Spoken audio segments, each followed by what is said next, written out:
അഞ്ചാലുമൂട് മീഡിയയുടെ മറ്റൊരു വീഡിയോയിലേക്ക് എല്ലാവർക്കും ഒരിക്കൽ കൂടി സ്വാഗതം. അഞ്ചാലുമൂട്ടിലെ ഒട്ടനവധി കലാകാരന്മാരും പ്രശസ്തരായ പ്രഗത്ഭരുമായ ആൾക്കാരെ നമ്മൾ പരിചയപ്പെടുത്തിക്കൊണ്ടിരിക്കുകയാണ്. ഇന്ന് നമ്മളുടെ ഗസ്റ്റായി വന്നിരിക്കുന്നത് ശ്രീ ആർട്ടിസ്റ്റ് ഡോക്ടർ JD ഗോപനാണ്. നമ്മളുടെ നാടിനെ സംബന്ധിച്ചിടത്തോളം അഞ്ചാലുമൂടിന്റെ പ്രശസ്തി വാനോളം ഉയർത്തിയ കലാകാരന്മാരിൽ ഒരാളാണ് അദ്ദേഹം. അദ്ദേഹത്തിന്റെ വിശേഷങ്ങൾ നമുക്ക് പങ്കുവെക്കാം. നമസ്കാരം ചേട്ടാ. നമസ്കാരം. നമ്മളുടെ അഞ്ചാലുമൂടിന്റെ ഒരു ഐക്കോണിക് കലാകാരനാണ് താങ്കൾ. അപ്പോൾ നമുക്ക് ആദ്യം താങ്കളുടെ പേരിൽ നിന്ന് ആരംഭിക്കാം. Artist doctor JD Gopan. അപ്പൊ നമുക്ക് ആദ്യത്തെ ആ ഭാഗം എടുക്കാം. ആർട്ടിസ്റ്റ്. ഈ ആർട്ടിസ്റ്റ് എന്ന ആ ഒരു മേഖലയിലേക്ക് വന്നത് എങ്ങനെയായിരുന്നു? ഞാന് കുട്ടിക്കാലം മുതലേ ഈ കലയോട് ഭയങ്കര ഇഷ്ടമുള്ള ഒരാളായിരുന്നു. അപ്പം ഈ അന്ന് എന്നെ പഠിപ്പിച്ചുകൊണ്ടിരുന്ന ആർട്ടിസ്റ്റ് വേർസൺ PR എന്നും പറഞ്ഞ് ഒരു പുള്ളി മരിച്ചുപോയി.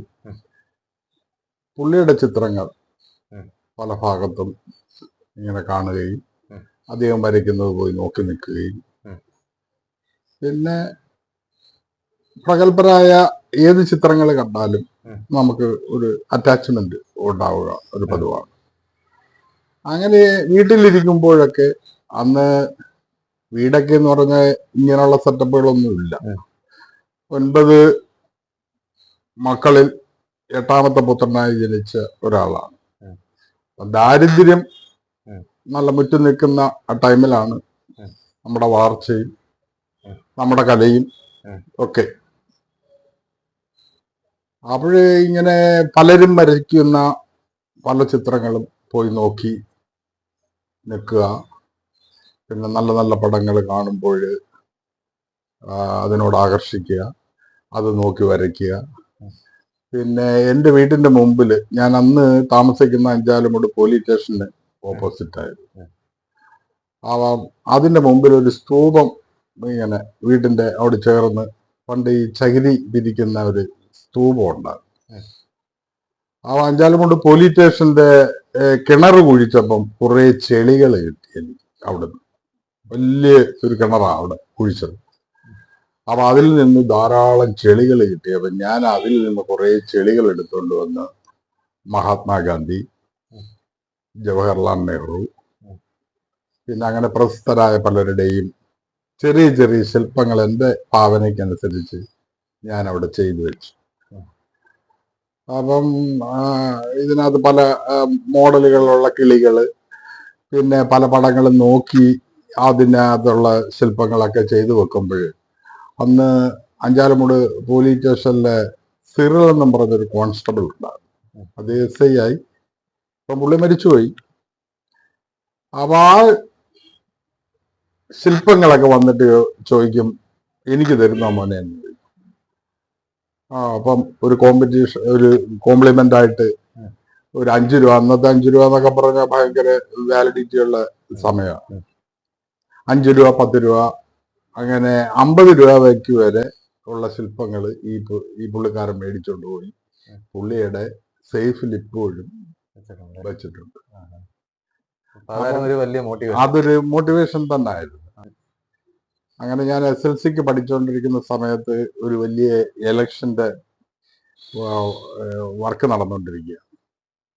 അന്ന് നമ്മൾ ഈ ഏറ്റവും കൂടുതൽ ഈ കമ്മ്യൂണിസ്റ്റ്, കോൺഗ്രസ് അങ്ങനെയുള്ള ഒരു മത്സരമായിരുന്നു ആ സമയത്ത്. അപ്പൊ ഞാൻ ഈ കൈപ്പത്തി വരയ്ക്കുക എൻ്റെ ഒരു ശീലമായിരുന്നു.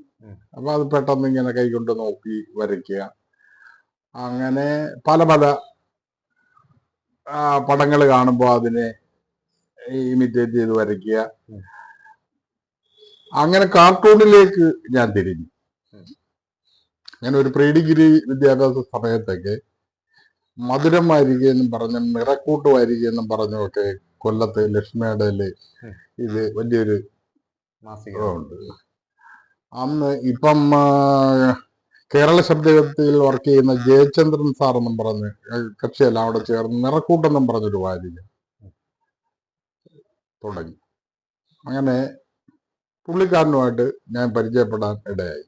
അപ്പൊ ഞാൻ കുറെ അന്ന് ഇതിന് ശേഷം ഞാൻ കാർട്ടൂൺ വരയ്ക്കുന്ന ഒരു ശീലം ഉണ്ടായിരുന്നു. അങ്ങനെ കുറെ രാഷ്ട്രീയ നാടിന്റെ കാര്യങ്ങളെ പറ്റിയൊക്കെ ചേർത്ത് ഞാൻ കുറെ കാർട്ടൂണുകൾ വരച്ചിട്ടുണ്ടായിരുന്നു. ഇതെല്ലാം കൂടെ പുള്ളിക്ക് കൊണ്ടുപോയി ഞാൻ അവരുടെ ഓഫീസ്, അന്ന് സാംബശിവന്റെ വീടിന് ഓപ്പോസിറ്റ് ആയിട്ടായിരുന്നു ഈ നിറക്കൂട്ട് വാരികയുടെ ഓഫീസ്. അങ്ങനെ പുള്ളിക്കാരൻ കണ്ടപ്പം ഒരു ഭയങ്കര സന്തോഷത്തിൽ അങ്ങനെ എൻ്റെ അടുത്ത് ചോദിച്ച് സ്ഥിരമായിട്ട് അതിനകത്ത് കാർട്ടൂണുകൾ വരയ്ക്കാൻ പറ്റുമോ. ഞാൻ പറഞ്ഞു ചെയ്യാൻ സാറെന്ന് പറഞ്ഞു. അങ്ങനെ ബോബനും മോളിയും പോലെ ഒരു ഫുൾ പേജ് കാർട്ടൂൺ പരമ്പര പുള്ളി എനിക്ക് തന്നു. അല്ലാതെ അകത്ത് ഇന്നറില് കുറെ കാർട്ടൂൺ അല്ലാത്ത കാര്യങ്ങളൊക്കെ ഉണ്ട്. അപ്പൊ ബോബനും മോളിയും പോലുള്ള കാർട്ടൂൺ പരമ്പര തന്നപ്പം കുറെ ഒരു 8-10 പിന്നെ പബ്ലിഷ് കഴിഞ്ഞപ്പോഴ് പിന്നെ നമുക്ക് കഥയ്ക്കൊരു ദാരിദ്ര്യം പോലെ വന്ന്. അങ്ങനെ ഇരിക്കുമ്പോൾ എൻ്റെ ഒരു കൂട്ടുകാരനായിരുന്നു ഐമാൾ ഇപ്പോഴത്തെ MD. ഞങ്ങള് ഒരുമിച്ച് പഠിച്ചതും റഹീം സാർ. അങ്ങനെ റഹീം സാറ് എൻ്റെ അടുത്ത്, അപ്പൊ റഹീം സാർ ഈ ചെറുകഥ കവിത ഇങ്ങനെ പുള്ളി നളന്ദ അക്കാഡമിയിൽ പഠിപ്പിച്ചുകൊണ്ടിരിക്കുന്ന സമയത്ത് ഒരു പുള്ളിക്കൊരു വലിയ സൈക്കിളൊക്കെ ഉണ്ട്. ഞാൻ പറഞ്ഞു ഇങ്ങനെ എനിക്കൊരു ഓഫറുണ്ട്, അതിനകത്ത് കാർട്ടൂൺ ഞാൻ ആക്കിക്കൊള്ളാം, അളിയൻ കഥ സംഘടിപ്പിക്കും, പിന്നെന്ത് നിനക്ക് എന്ത് സഹായം വേണേലും ഞാൻ ചെയ്യാം. അങ്ങനെ പുള്ളി കഥ തരും, ഞാനത് കാർട്ടൂൺ ആക്കും. അങ്ങനെ പബ്ലിസിറ്റി ഇത് എല്ലാം പബ്ലിഷ് ചെയ്ത് കഴിയുമ്പോൾ അവര് തരുന്നതെന്ന് പറഞ്ഞാൽ ഒരു 100 ബുക്ക് അല്ലെങ്കിൽ 150 ബുക്കാ നമുക്ക് ഇതിന്റെ പാരിതോഷികമായിട്ട് തരുന്നു. അത് പൈസ ദാരിദ്ര്യമുള്ള ടൈം. ഞങ്ങൾ ചെയ്യുന്നതെന്ന് പറഞ്ഞാൽ ഈ 150 ബുക്ക് കിട്ടുമ്പോൾ ഇവിടുന്ന് അഞ്ചാലുമൂട് മുതല് ലക്ഷ്മിയാട ഈ ബുക്ക് തീരുന്നത് വരെ ഒരു 30 ഓരോ കടകൾക്കും കൊടുത്ത്, അന്ന് ഈ മംഗളം മനോരമ തുടങ്ങിയ പ്രസിദ്ധീകരണങ്ങൾക്കായിരുന്നു കൂടുതൽ ഡിമാൻഡ്. അങ്ങനെ കൊടുത്ത് ഓരോ ആഴ്ച കഴിയുമ്പോഴും പൈസ പോയി കളക്ട് ചെയ്ത് അങ്ങനെ ഞങ്ങള് അടിച്ചു പൊളിച്ച് നടന്ന ആ സമയത്ത്. അതിനുശേഷമാണ് വരപ്പിലേക്ക്, അപ്പൊ ഒരു പ്രൊഫഷണൽ ആർട്ടിസ്റ്റ് ആയിട്ട് ചെയ്യണം. അങ്ങനെ നമ്മുടെ ജംഗ്ഷനിൽ തന്നെ ഒരു ഖാദിക്കാരൻ ഒരു അമ്മാവനുണ്ടായിരുന്നു. ആ പുള്ളി വിട്ടുള്ള താമസിക്കുക. പുള്ളിക്കാരൻ പറഞ്ഞ മോനെ, അപ്പൊ ഞാൻ ഈ കടന്ന എനിക്ക് പലചരക്ക് കച്ചവടം എൻ്റെ അച്ഛന്.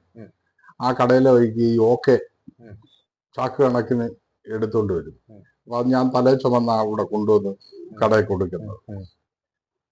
അങ്ങനെ അദ്ദേഹം ചോദിച്ച് മോനെ, അന്ന് പുള്ളിക്ക് ഖാദി ഭവനോടുണ്ട്, മോനെ ഈ റിബേറ്റിന്റെ ഒരു ബോർഡ് എഴുതണം, ആരെ കൊണ്ട് പറ്റും. ഞാൻ പറഞ്ഞു ഞാൻ ചെയ്തു തരാമല്ലോ. അങ്ങനെ പുള്ളിക്കാരെ ഒരു 25 രൂപയും തന്ന് ബ്രഷും മേടിച്ചു തന്ന് പെയിന്റും മേടിച്ചു തന്ന് അത് വരയ്ക്കാനുള്ള പ്രതലവും തന്നു. അങ്ങനെ ഞാൻ വീട്ടിൽ കൊണ്ടുവന്ന് 1 എഴുതി 2 എഴുതി 3 എഴുതി വായിക്കും, അങ്ങനെ പല പല ആവർത്തി മായിച്ചും വരച്ചും ഒരു പരുവത്തിന് ഒപ്പിച്ച് കൊണ്ടു കൊടുത്തോണ്ട് പിന്നെ ഒരു 25 രൂപ അടിഞ്ഞു. അതൊരു പ്രചോദനമാണ്. പിന്നെ ഞാനിങ്ങനെ കടകളുടെയൊക്കെ പൊളിഞ്ഞിരിക്കുന്ന അന്ന് ഈ ഫ്ലെക്സ് ബോർഡുകളൊന്നുമില്ല. ആ കാലഘട്ടത്തിൽ എന്ന് പറഞ്ഞാൽ എല്ലാം പെയിന്റ് അടിച്ച് എഴുതുന്ന ഒരു സംവിധാനം. അങ്ങനെ പൊളിഞ്ഞിരിക്കുന്ന കടകളുടെയൊക്കെ ചെറിയ ചെറിയ ബോർഡുകളൊക്കെ പോയി ചോദിച്ച് വരച്ച് അങ്ങനെ ഒരു കുറഞ്ഞ ഒരു സമ്പാദ്യം, അതായത് ഞാനൊരു 500 രൂപ കിട്ടിയാൽ ഒരു 475 രൂപയും സമ്പാദിക്കും. എൻ്റെ കുട്ടിക്കാലം മുതലേ ഒരു സമ്പാദ്യശീലമുള്ള ഒരാളാണ്. അപ്പൊ എൻ്റെ വീട്ടിന്റെ മുമ്പിൽ തന്നെ SBT ആണ്, സ്റ്റേറ്റ് ബാങ്ക് ഓഫ് ട്രാവൻകൂർ. അവിടെ കൊണ്ടുപോയി കുറേശ്ശെ ഇട്ട് പിന്നെ ഒരു 600-700 രൂപയായപ്പം ഒരു ചെറിയ സൈക്കിളൊക്കെ മേടിച്ച് ഇങ്ങനെ ബോർഡുകളൊക്കെ എഴുതി 2000-2500 രൂപയോളം ബാഗിലിട്ടപ്പം ഞാൻ അച്ഛൻ്റെ അടുത്ത് എന്ന് പറഞ്ഞാൽ, അച്ഛൻ എനിക്കൊരു സ്വർണ്ണമാല മേടിച്ചു തരുമെന്ന് ചോദിച്ചു. പിന്നെന്താ നീ പൈസ എടുത്തോണ്ട് വരാൻ. അങ്ങനെ ബാങ്കിൽ പോയി പൈസയും എടുത്ത് കൊല്ലം സരസ്വതി ജ്വല്ലറി, അന്ന് സരസ്വതി ജ്വല്ലറി ഫേമസ്, എല്ലാവർക്കും ഇഷ്ടപ്പെട്ട ഒരു സ്വർണ്ണക്കടയാണ്. അവിടെ പോയി ഒരു പവന്റെ ഒരു മാലയൊക്കെ ഇട്ട്, പിന്നെ അപ്പൊ ഇതിനകത്ത് പ്രയോജനം ഉണ്ടെന്ന് മനസ്സിലായി. ജീവിതത്തിൽ ഉള്ള മുന്നോട്ടുള്ള പ്രയാണത്തിന് കുഴപ്പമില്ല എന്ന് കണ്ടാണ് ഇങ്ങനെ തുടങ്ങുന്നത്. ഇതിപ്പം വരയ്ക്കുന്നതിന് ഇപ്പം വേറെ എങ്ങും പഠിക്കാനോ അങ്ങനെ ബേസിക് ഞാൻ പിന്നെ അതായത് ഈ നമ്മുടെ പ്രൊഫഷണലിസം നടന്നുകൊണ്ടിരിക്കുമ്പം തന്നെ ഞാൻ പിന്നെ ഈ മാധവ ഡ്രോയിങ് സ്കൂൾ എന്നും പറഞ്ഞ് തങ്കശ്ശേരിയിൽ ആൽത്തറമുട്ടിലൊരു സാറുണ്ട്. അങ്ങനെ ഡിപ്ലോമ എടുക്കണമല്ലോ. അങ്ങനെ അവിടെ പോയി മാധവ സേട്ടിനെയൊക്കെ കണ്ട് കാര്യങ്ങളൊക്കെ ചോദിച്ച് മനസ്സിലാക്കി അവിടെ 2 വർഷക്കാലം ഞാൻ KGT MGT അങ്ങനെ 2 എക്സാം എഴുതി. അത് പാസ്സായി ഡിപ്ലോമ ഒക്കെ കഴിഞ്ഞു. അങ്ങനെ ഇരിക്കുന്ന സമയത്താണ് എനിക്ക് പോലീസിലേക്ക് സെലക്ഷൻ വന്നത്. അന്ന് ഈ പിന്നെ റിസർവ് പോലീസായിട്ടാണ് എനിക്ക് ഒരു 100 പേരെ എടുത്താൽ എനിക്ക് കിട്ടും. ഞാൻ നമ്മുടെ MLA ഒക്കെ അന്ന് ഗുരുദാസ് സഹാവൊക്കെ ആയിരുന്നു. അങ്ങനെ പോയി കണ്ട് ചോദിച്ചവൻ പറഞ്ഞു പോക, അന്ന് ചെറിയ രാഷ്ട്രീയ പ്രവർത്തനമൊക്കെ ഉണ്ട്. അങ്ങനെ ചോദിച്ചവൻ പറഞ്ഞു ഗോവനൊക്കെ ഇവിടെ ആവശ്യമുള്ള ഒരു ഘടകമാണ്, ഒരു ഈ സർക്കാർ ഉദ്യോഗസ്ഥനായിട്ട് ഇരിക്കേണ്ട ആളല്ല. പറഞ്ഞ മനസ്സിലായല്ലോ.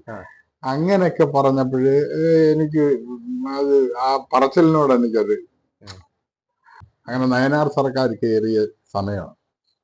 അങ്ങനെ നയനാർ സർക്കാർ ഒരു തീരുമാനം എടുത്ത് ബറ്റാലിയൻ മുതലുള്ള നിയമനം മതി, ബാക്കിയുള്ള എല്ലാം ക്യാൻസൽ ചെയ്യാൻ. അങ്ങനെ ഇരിക്കുമ്പോഴാണ് എൻ്റെ സമ്പാദ്യത്തിൽ നിന്ന് ഒരു 50,000 രൂപ ഒരു കൂട്ടി വെച്ചിരുന്ന സമ്പാദ്യത്തിൽ നിന്ന്. അപ്പൊ ഞാൻ ഈ കാഴ്ചകൾ, കെട്ടുകാഴ്ചകള്, ഉത്സവങ്ങള് ഒക്കെ ഒരു ഹരമാണ്. അപ്പൊ അവിടെ കൂടുന്ന എന്തെങ്കിലും വെറൈറ്റി ഐറ്റങ്ങളൊക്കെ ഉണ്ടെങ്കിൽ ഞാൻ അതൊന്ന് നോട്ട് ചെയ്യും. അങ്ങനെ ഈ വണ്ടിക്കുതിരകൾ വരുമ്പോൾ അതിനകത്ത് നിറച്ച് പ്രതിമ വെച്ചിട്ട് അത് പൂമാല കൊണ്ട് മൂടി കാണാൻ ഭംഗിയില്ലാത്ത തരത്തിലേക്ക് ഒരു കാഴ്ചപ്പാടിലേക്കൊക്കെ കൊണ്ടുവന്ന് തുടങ്ങിയ സമയം. അപ്പൊ ഇതിൽ നിന്നൊരു സാധനം എടുത്ത് നമുക്ക് ഒരു നല്ല സാധനം ചെയ്യാം എന്നൊരു ഐഡിയ ആയിട്ട് ഞാൻ എൻ്റെ ഒരു കൂട്ടുകാരനുമായിട്ട് എല്ലാം സംസാരിച്ചു. അങ്ങനെ ഒരു സഹായത്തിന് അയാളും നിന്നു. അങ്ങനെ ഹനുമാൻ ശ്രീരാമനെയും ലക്ഷ്മണനെയും തോളിലേറ്റിക്കൊണ്ട് പോകുന്ന ഒരു സീൻ അങ്ങനെ ആദ്യമായിട്ട് നമ്മുടെ കൂട്ടുകാരൻ്റെ അടുത്ത് വണ്ടിയും ലൈറ്റും ജനറേറ്ററും എല്ലാം തന്നെ എടുത്ത് വണ്ടിക്കകത്ത് ഇത് കയറ്റിയാലല്ല, അന്ന് ഈ വണ്ടികളിലൊന്നും കയറ്റി അങ്ങനെയുള്ള ഒരു സംവിധാനമൊന്നും വന്നിട്ടില്ല. അങ്ങനെ പരിപാടിയൊക്കെ തുടങ്ങി. അപ്പൊ അതിന്റെ ടെക്നോളജിയോ മറ്റു കാര്യങ്ങളോ ഒന്നും അറിയാതാണ് നമ്മൾ ഇത് തുടങ്ങുക. അന്ന് ഈ പ്ലാസ്റ്റർ ഓഫ് പാരീസിലാണ് നമ്മൾ ഈ മെയ്ഡ് ചെയ്തത്. അപ്പൊ അതിന്റെ കൂടെയുള്ള സഹായിയും എല്ലാം വേണ്ടുന്ന സഹായങ്ങളൊക്കെ ചെയ്തു തന്ന് അങ്ങനെ ഇത് ഇറക്കി. പൈസ ഒക്കെ എൻ്റെ കയ്യിലുള്ളത് കൊണ്ട് ഒരു 10 രൂപയ്ക്കകത്ത് ഉള്ള ചെലവേ അന്ന് വന്നോളൂ. എന്നുവെച്ചാൽ എല്ലാം തടിയും പ്ലാസ്റ്റർ ഓഫ് പാരീസും പിന്നെ നമ്മൾ തന്നെ ചെയ്യുന്നത് കൊണ്ട് എല്ലാം ബോർഡ് മേടിച്ച് കൂട്ടി എല്ലാം ഭംഗിയാവുന്ന രീതിയിലൊക്കെ ചെയ്ത് ആദ്യത്തെ ഓട്ടം എന്ന് പറയുന്നത് ചവറ പഴഞ്ഞിക്കാവ് അമ്പലം. ആദ്യമായിട്ട് എനിക്ക് കൈനീട്ടം തരുന്നത് നമ്മുടെ മദ്യക്കേസിലൊക്കെ പിടിച്ച തമ്പി എന്ന് പറയുന്ന ഒരു കക്ഷിയുണ്ട്. പുള്ളി ഇത് പണിഞ്ഞുകൊണ്ടിരിക്കുമ്പം തന്നെ കുപ്പണ അമ്പലത്തിലേക്ക്, വേലായുധമംഗല ക്ഷേത്രത്തിലേക്ക് ഈ സാധനം ബുക്ക് ചെയ്യുകയും ഒരു 500 രൂപ കൊണ്ടുവന്ന്. പക്ഷെ ഫസ്റ്റ് ഓട്ടം ചവറ പഴഞ്ഞിക്കാവ് എൻ്റെ ഒരു കുടുംബക്ഷേത്രവും കൂടെ. അവര് ഞങ്ങളുടെ വീട്ടിൽ കളക്ഷന് വന്നപ്പോൾ ഇങ്ങനെ ഇത് കണ്ടപ്പോൾ ഒരു ഇത് തോന്നി. പുള്ളിക്കാരൻ ബുക്ക് ചെയ്ത് അങ്ങനെ പോയി. അങ്ങനെ അത് ഇത് എങ്ങനെയെങ്കിലും ചുമന്ന് പിടിച്ച് വണ്ടിക്കകത്ത് കയറ്റി കടൂർ അമ്പലത്തിൽ കൊണ്ടുവന്ന് ഈ ചരടി ജനിച്ച് കെട്ടുന്ന ഒരു സമ്പ്രദായമുണ്ട്. അതായത് പുതിയൊരു സാധനം ഇറങ്ങുമ്പോൾ കടൂർ ക്ഷേത്രത്തിൽ കൊണ്ടുപോയി മഹാദേവന്റെ മുമ്പിൽ കൊണ്ടുപോയി ഒന്ന് പൂജിച്ച് ഒരു ചരട് ജനിച്ച് കെട്ടും. ഒരു വിശ്വാസമാണ്.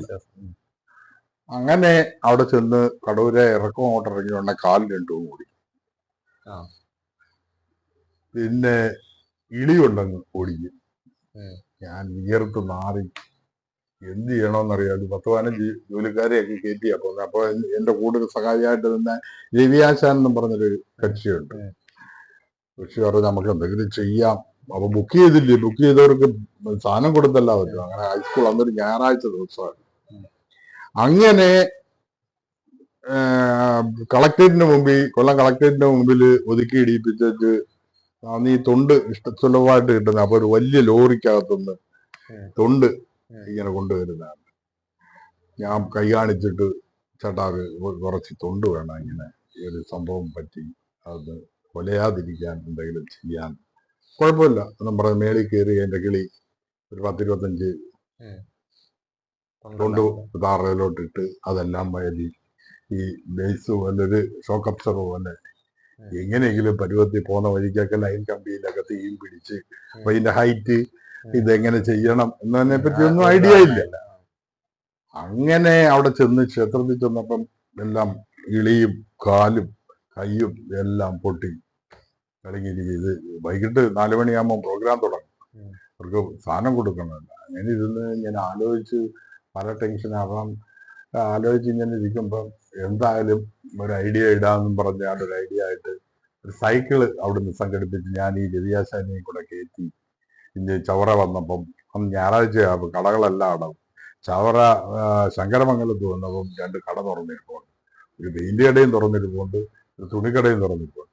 അവിടുന്ന് ഒരു 10-15 മീറ്റർ വെള്ള തുണിയും മേടിച്ച് അപ്പുറത്തെ പെയിന്റ് കടയിൽ നിന്ന് ഒരു ബോട്ടില് ഫെവിക്കോളും മേടിച്ച് നേരെ ഇവിടെ വന്ന് ഈ പൊട്ടിയ ഭാഗമെല്ലാം ബാൻഡേജ് ഇടുന്നത് പോലെ ഇട്ടങ്ങ് ഒട്ടിച്ച് കയ്യില് കാലേലും വിളിയിലും എല്ലാം ചുറ്റി പെയിന്റ് എല്ലാം ഞാൻ കൊണ്ടുപോയിട്ടുണ്ടായിരുന്നു.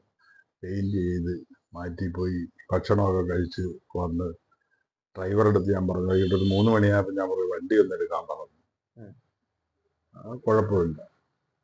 അങ്ങനെ പരിപാടിയെല്ലാം സൈറ്റിൽ ഇങ്ങനെ നടന്നുകൊണ്ടിരിക്കുമ്പം ഈ സ്റ്റില്ലായിട്ട് നമ്മൾ ചെയ്ത സാധനം ഒരു മൂവ്മെന്റോടുകൂടി ഇങ്ങനെ മലയുടെ മേളിൽ നിന്ന് ഹനുമാൻ ചാടി വരുന്ന ഒരു എഫക്റ്റ്, ഭയങ്കര ആൾക്കാർക്ക് എല്ലാം ഭയങ്കര അത്ഭുതം പോലെ സാധനം ഇതൊന്ന് സെറ്റായി. ഈ പൊട്ടിയ ഭാഗം ഇരുന്ന് ഇങ്ങനെ ആയി. അങ്ങനാണ് ചലനം സംവിധാനം കണ്ടുപിടിക്കുന്നത്. പറഞ്ഞു മനസ്സിലായി? അങ്ങനെ ആ ചലന സംവിധാനം കണ്ടുപിടിക്കുക. അപ്പൊ ഇങ്ങനൊരു പരിപാടികൾ ചെയ്താൽ, അപ്പൊ ഈ എസ്എച്ചിന്റെ ഫെവിക്കോൾ ആയതുകൊണ്ട് ഇത് പൊട്ടി മാറിയതും ഒന്നുമില്ല. ഇങ്ങനെ അവിടെ വെച്ച് തന്നെ ഒരു 10 ബുക്കിങ് കിട്ടി. ഇങ്ങനെ ഒന്ന് തുടങ്ങി, പിന്നെ 2ആയി, 4ആയി, 6ആയി, ഇങ്ങനെ ഈട്ടം വരെ ഇങ്ങനെ ത്രൂവായിട്ട് ഇങ്ങനെ പോകും. പല പല മൂവ്മെന്റ്സ് ഉള്ളത്, പിന്നെ ബാലെ എഫക്റ്റ് ഉള്ള, പെട്ടെന്ന് തന്നെ കുട്ടികൾക്ക് ഈ കഥ ഈ പുരാണ കഥകൾ മനസ്സിലാവുന്ന തരത്തിലുള്ള കഥാപാത്രങ്ങൾ അങ്ങനെയൊക്കെ ചെയ്ത് ഒരുപാട് മേക്കിങ്ങും തമ്മിൽ ഒരുപാട് വ്യത്യാസമുണ്ട്. പിന്നെ അത് നമ്മൾ പേപ്പർ പൾപ്പിലാക്കി, പിന്നെ ഇപ്പൊ അത് ഫൈബറിലാണ്. ഇപ്പൊ നമ്മൾ രാജസ്ഥാൻ, ബോംബെ, പിന്നെ ഗുജറാത്ത്, അഹമ്മദാബാദ്, ഹൈദരാബാദ് ഇങ്ങനെ സ്ഥലങ്ങളിലൊക്കെ പോകാറുണ്ട്. കേരളം വിട്ട് തമിഴ്നാട്ടിലൊക്കെ ശരിക്കും ബാംഗ്ലൂര് അങ്ങനെയുള്ള ഒരുപാട് ഏരിയ ആയിട്ട് തമിഴ്നാട്ടിലും ഒക്കെ. ഹൈദരാബാദൊക്കെ എന്ന് പറഞ്ഞാൽ ഈ സീസൺ കഴിയുമ്പോൾ പിന്നെ ഹൈദരാബാദ്. പിന്നെ ഈ ട്രാവലിങ്ങിന്റെ ഒക്കെ എക്സ്പെൻസ് ഒക്കെ കുറവാണെന്നുണ്ടെങ്കിൽ നമ്മൾ പോകത്തില്ല.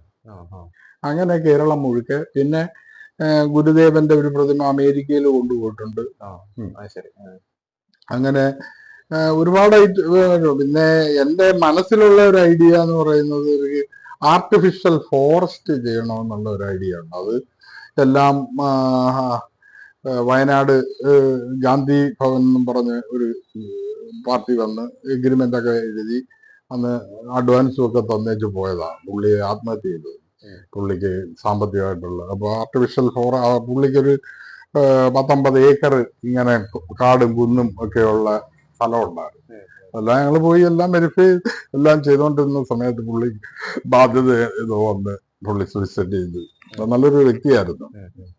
അങ്ങനെ അതൊരു പ്രോജക്റ്റ് നമ്മുടെ മനസ്സിൽ ഇപ്പം ഗൾഫിലും ഒക്കെ. പിന്നെ ഈ കുറെ ടൈം ആയില്ലയോ, ഇപ്പം ദൂരോട്ടൊന്നും പോയി ചെയ്യാതെ നിർദ്ദേശങ്ങളൊക്കെ കൊടുത്ത് ഒക്കെ ചെയ്യുന്നുണ്ട് ഒരുപാട്. പിന്നെ അവാർഡുകള് നമ്മുടെ ഇപ്പോഴത്തെ പിണറായി വിജയൻ മുഖ്യമന്ത്രി അദ്ദേഹത്തിന്റെ അവാർഡ്, അതായത് ദേശാഭിമാനി പുരസ്കാരം കിട്ടിയിട്ടുണ്ട്.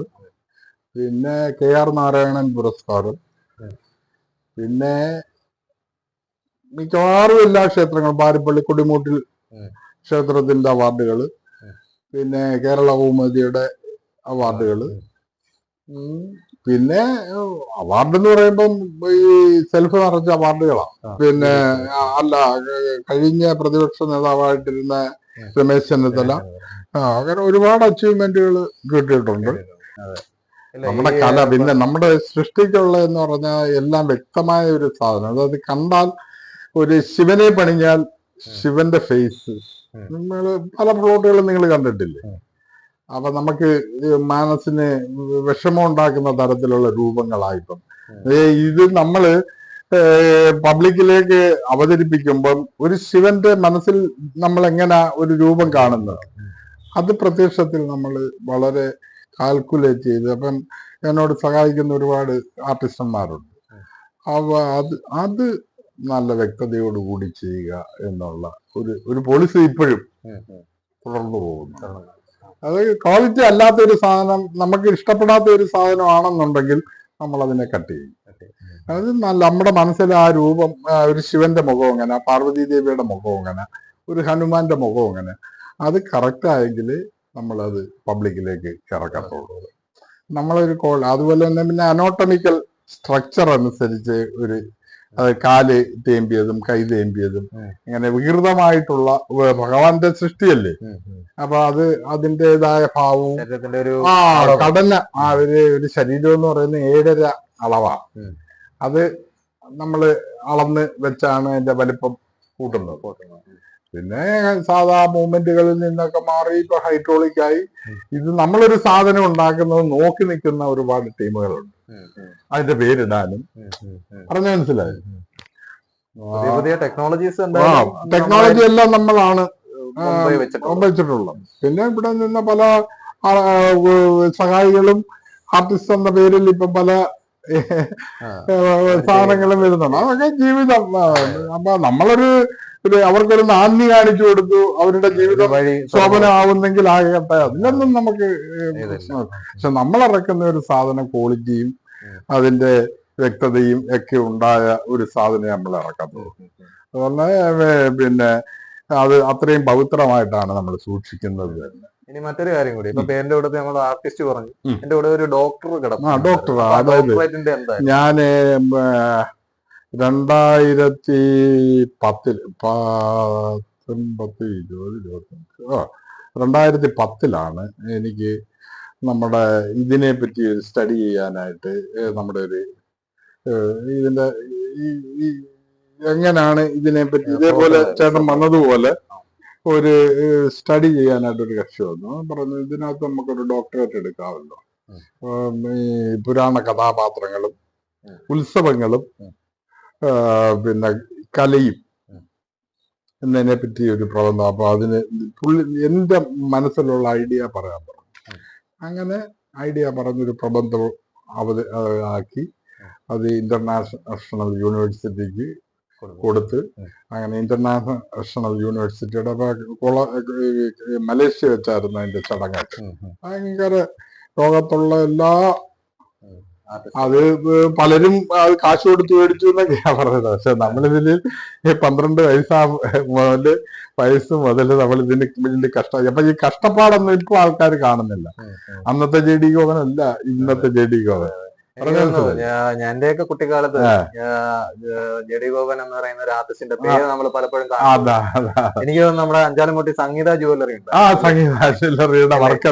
ജുവല്ലറിയുടെ ഏത് ബോർഡിന്റെ JD ഗോപൻ എന്നുള്ള ഈ വാൾസൈറ്റ് സണ്ണി ജേക്കബ് ചുങ്കത്ത് ജുവല്ലറി.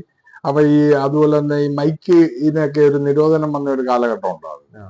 അപ്പൊ ഈ സ്വർണ്ണക്കടക്കാർക്കൊക്കെ പരസ്യം ചെയ്യാൻ, ഓണത്തിനും അങ്ങനെ വിശേഷപ്പെട്ട ദിവസങ്ങളിലൊക്കെ പരസ്യം ചെയ്യാൻ എന്ത് മീഡിയ കണ്ടെത്തും എന്നതിനെ പറ്റി ഇങ്ങനെ ഇരിക്കും. Chungath prince jewellery, fashion jewellery, Arabian jewellery, Abhilash jewellery, അങ്ങനെ ഇവരെല്ലാം നമ്മുടെ ഒരു ടീമാണ്. അപ്പൊ ഇവരുടെ എല്ലാം വാൾസൈറ്റുകളൊക്കെ വർക്ക് ചെയ്തിട്ടുണ്ട് ഞാൻ. പറഞ്ഞു മനസ്സിലായി. കേരളം മുഴുക്കെയുള്ള മിക്കവാറും എല്ലാ ജുവലറികളുടെയും അഡ്വർടൈസ്മെന്റ്. അത് ഇപ്പം ജോസാ ലൂക്കാസിന്റെ. അങ്ങനെ എന്റെ അടുത്ത് ചുങ്കത്ത് രാജീവ് സാർ ചോദിച്ചു, ഗോവ നമുക്ക് പബ്ലിസിറ്റിയിൽ ഈ നമ്മുടെ കടയുടെ ഓണത്തിനൊക്കെ ഒരു പരസ്യം പോകുമ്പോൾ ആൾക്കാർ ശ്രദ്ധിക്കപ്പെടുന്ന എന്തെങ്കിലും ഒരു സാധനം ഗോവന് ചെയ്യാവുന്ന ചോദിച്ചു. അങ്ങനെ ചെയ്യാമെന്ന് പറഞ്ഞു. അങ്ങനെ ഗർജിക്കുന്ന പുലി, അങ്ങനാണ് പരസ്യ രംഗത്തേക്ക് നമ്മൾ പുതിയൊരു ഐറ്റം കൊണ്ടുവരുന്നത്. അത് ഭയങ്കര ഹിറ്റ് എന്ന് പറഞ്ഞാൽ ഭയങ്കര ഹിറ്റായി.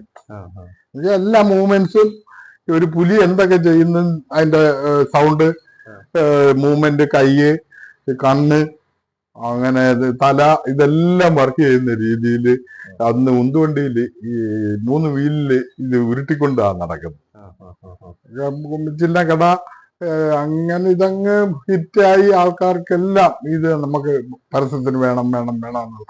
അങ്ങനെ ചുങ്കത്ത് ജ്വല്ലറിയുടെ അങ്കമാലി, ചാലക്കുടി, പിന്നെ കരുനാഗപ്പള്ളി, അങ്ങനെ തുടങ്ങിയ എല്ലാ ജ്വല്ലറികൾക്കും ഒരു 2-3 മാസം ഈ പരസ്യം അങ്ങ് പോയി. പിന്നെ അന്നേരം പിന്നെ കൂടുതൽ ആവശ്യക്കാർ വന്നപ്പോൾ പിന്നെ ഗർജിക്കുന്ന സിംഹം ഇറക്കി, വലിയ അങ്കവാലുള്ള പൂവൻകോഴി ഇറക്കി, ആന ഇറക്കി. അതിനകത്തെല്ലാം മോഹൻലാല്, ശ്രീനിവാസൻ, ഇങ്ങനെ ആനക്കാരനൊക്കെ ആയിട്ട് നിൽക്കുന്ന പുതിയ തരത്തിലുള്ള സാധനങ്ങളൊക്കെ നമ്മൾ പബ്ലിസിറ്റി. അപ്പോഴത്തേന് വീണ്ടും ഇത് കോപ്പി ചെയ്യാൻ തുടങ്ങി. അപ്പൊ ഇതിന്റെ മാർക്കറ്റ്, അതിന്റെ വാലിഡിറ്റി നഷ്ടപ്പെട്ടതെന്ന് തോന്നിയപ്പോൾ നമ്മൾ ഇത് പിന്നെ ഇപ്പൊ അതാരും ഇറങ്ങുന്നു. മനസ്സിലായില്ലേ? അപ്പം പണ്ട് സാംബശിവന്റെ കഥാപ്രസംഗത്തിന് ഭയങ്കര ജനം കൂടുന്നത് പോലെ പിന്നെ അന്ന് കാതികന്മാരുടെ ഒരു ബഹളമല്ലായിരുന്നു. സാംബശിവൻ മരിച്ചപ്പം കഥാപ്രസംഗം നിന്ന് എന്ന് പറയുന്നത് പോലെ നമ്മള് ഈ ചെയ്യുന്ന സാധനം പെർഫെക്റ്റ് ആയിട്ട് ചെയ്യുമ്പം അത് വികലമായി ചിത്രീകരിച്ചു കൊണ്ട് നടന്ന നമുക്കത് കൊള്ളാനൊക്കെ. കലയുമായിട്ട് ബന്ധപ്പെട്ടത് കൊണ്ട് ഉള്ള ഒരു മാനസിക ഇതാണ്. ആ ഒരു കലാകാരനെ സംബന്ധിച്ചെന്ന് പറഞ്ഞാൽ അവന്റെ കാഴ്ചപ്പാടും അവന്റെ ആ ഒരു ഇതും എന്താണെന്ന് ഒരു കലാകാരന്റെ കാഴ്ചപ്പാട് പല രീതിയിലായിരിക്കും. അപ്പൊ അതിനെ വികൃതമായി മറ്റൊരാൾ കൊണ്ടുപോകുമ്പോൾ അതിന് മോഡേൺ സാധനം എന്ന് വേണേൽ പറഞ്ഞോട്ടെ, മോഡേൺ ആർട്ട് പോലെ. ഇല്ല, ഈ ഫിഗർ വരയ്ക്കാൻ അറിയാത്ത ഒരാൾക്ക് ചിത്രം വരച്ച് ഇത് മോഡേൺ ആർട്ടാന്ന് പറയാം, എങ്ങനെ വേണേലും പറയാം. അപ്പൊ അങ്ങനെയൊക്കെ വികലമാക്കുന്ന ഒരുപാട് ഐറ്റങ്ങളുണ്ട്. അത് നമുക്ക് മാനസികമായിട്ടൊരു വിഷമമുണ്ട്. പിന്നെ എന്റെ ഈ കുട്ടിക്കാലമൊന്നും ഇപ്പോഴത്തെ സമൂഹത്തിന് അറിഞ്ഞുകൂടാ നമ്മുടെ കഷ്ടപ്പാടും ഇതിനു വേണ്ടി എന്തൊക്കെ പ്രയത്നിച്ചു എന്നുള്ളത്. ഇപ്പം JD ഗോപന്റെ ഒരു ലേബലിൽ ഒരുപാട് പേര് ഇന്നങ്ങോട്ട് ഇപ്പം യൂട്യൂബും പിന്നെ ഇൻസ്റ്റാഗ്രാമും ഫേസ്ബുക്കും ഒക്കെ ഉള്ളത് കൊണ്ട് പെട്ടെന്ന് എസ്റ്റാബ്ലിഷ് ആവാൻ പറ്റും. അന്നൊന്നും ഇതൊന്നും ഇല്ലാത്ത കാലഘട്ടത്തിലാണ് ഇതിനെ ഇത്രയും ഗംഭീരമായിട്ട് എന്നാലും യശാസ് നമ്പർ 1 JD ഗോപൻ ആ ഒരു അഡ്രസ് ഇപ്പോഴും നമ്മൾ കീപ്പ് ചെയ്യുന്നുണ്ട്. പിന്നെ എത്ര കാലം മുമ്പോട്ട് പോകാം അത്രയും കാലം കൊണ്ടുപോവുക എന്നുള്ളതാണ് നമ്മുടെ ഒരു. എന്തായാലും നമ്മുടെ ഈ ഒരു കുറച്ച് സമയത്തേക്ക് നമ്മുടെ അഞ്ചാലുമൂട് മീഡിയക്ക് വേണ്ടി, പ്രത്യേകിച്ച് നമ്മുടെ അഞ്ചാലുമൂടിന്റെ ഈ പറഞ്ഞ ഒരുപാട് ആളുകൾ JD ഗോപൻ എന്നുള്ള ഒരു പേര് മാത്രമേ അറിയുള്ളൂ. അതിന്റെ പിന്നിലുള്ള ആർട്ടിസ്റ്റ് എന്ന ആ ഒരു അതിന്റെ പിന്നിൽ എന്തൊക്കെയാണെന്നുള്ളതിന്റെ എഫേർട്ടുകൾ എന്തായാലും വിശദീകരിക്കാൻ ഒരു അവസരം തന്നതിൽ പേജിന്റെ പേരിലും നന്ദി അറിയിക്കുകയാണ്. അപ്പൊ എന്തായാലും ഞങ്ങളോടൊപ്പം കൂടിയതിനും വിശേഷങ്ങൾ അവതരിപ്പിച്ചതിനും ഒരുപാട് നന്ദി അറിയിക്കുന്നു. മറ്റൊരു വീഡിയോയുമായി അടുത്ത വീഡിയോയിൽ കാണാം. ഞങ്ങളുടെ ഈ വീഡിയോ കണ്ടു നിങ്ങളുടെ അഭിപ്രായങ്ങൾ തീർച്ചയായും കമന്റുകളായി രേഖപ്പെടുത്തുക. ഇങ്ങനെയുള്ള കലാകാരന്മാരെ നമ്മുടെ ഈ സമൂഹത്തിൽ എല്ലാവരും അറിയണമെന്നുണ്ടെങ്കിൽ തീർച്ചയായും ഇത് ഷെയർ ചെയ്യുക, മാക്സിമം ഷെയർ ചെയ്യുക, ആളുകളിലേക്ക് എത്തിക്കുക. Thank you for watching. Thank you so much.